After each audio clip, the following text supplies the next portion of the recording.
Welcome, welcome, welcome, welcome. Welcome to the last video, number 7.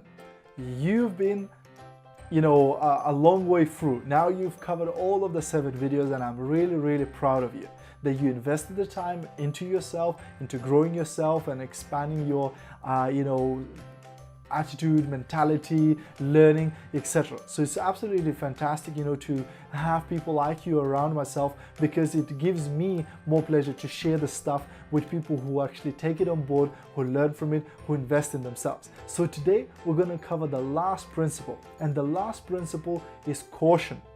So what do I mean by caution? Well, it's about thinking through your plan before you act. Thinking through what's going to happen.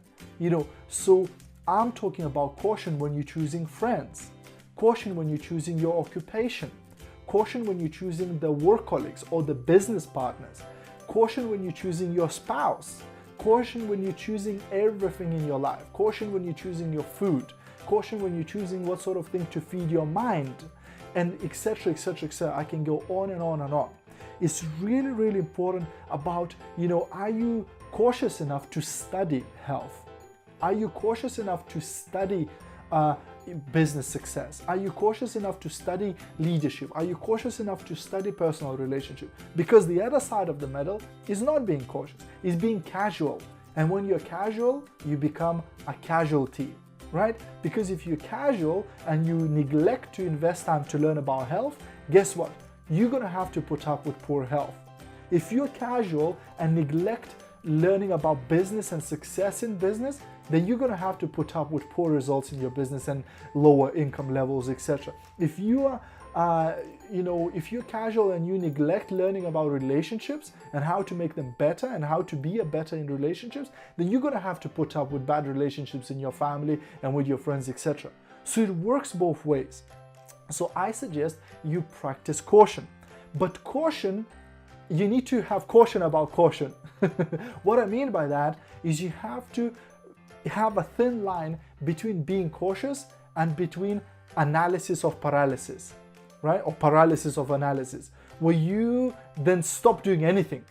Because, I love this quote that I saw somewhere. It said, if you don't want to be criticized, be nothing, do nothing, and seek nothing, right? Then you're going to have no critics. Nobody's going to criticize you. Be nothing, do nothing, aim for nothing. Then you're going to have no critics. So that is also not good. But you have to take a measured risk.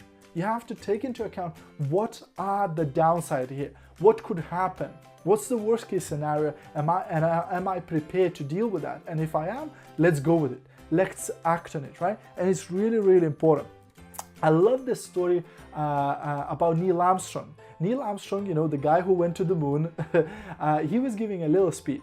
And he said, well, actually going to the moon, it wasn't something really difficult. All we had to do is figure out few problems. Well, that's an understatement, isn't it? Well, he goes, the first problem we had to figure out is how to get there.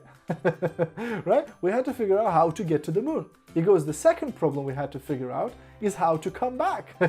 Right? And the third one is not to leave before we figure out the first two, right? Not to leave before you figure out how to get there and how to come back. But I feel that many people in life do exactly that. They figure out how to get there and they go without figuring out how to come back, without figuring out how to get out of it, right? And that's where a lot of people maybe fail. Maybe they underestimate because they don't spend the time to analyze their plan and to figure out what do I need to succeed and what could happen, in terms of failure, and how can I deal to prevent that from happening. One of my favorite part of goal setting is thinking about all the challenges that could prevent you from succeeding, and then making a plan to prevent those challenges from even happening, or when they do happen, to prevent them from taking you out of the game. If you do that, the chances of you succeeding grow massively.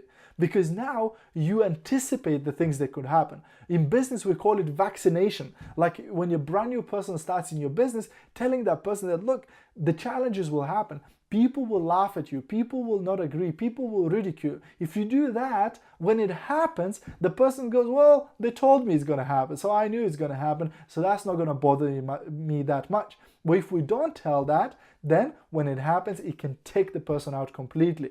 So are you using caution in your life? Are you using caution in your business, in your personal relationships, in your career?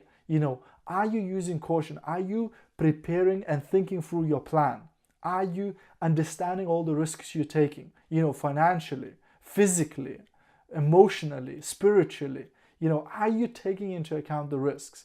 And are you preparing a plan how to overcome them or how to stop the failure from happening? I hope you are.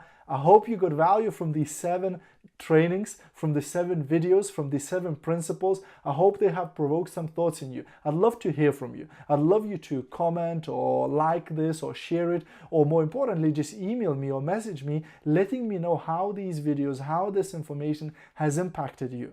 Has it made any difference in your psychology, in your life, maybe in your business, maybe in your personal relationships? I'd love to hear stories that come out of this. If you do take all of this advice and put it in practice, put it in action, and let me know what happens. What does that make? What difference does it make in your life?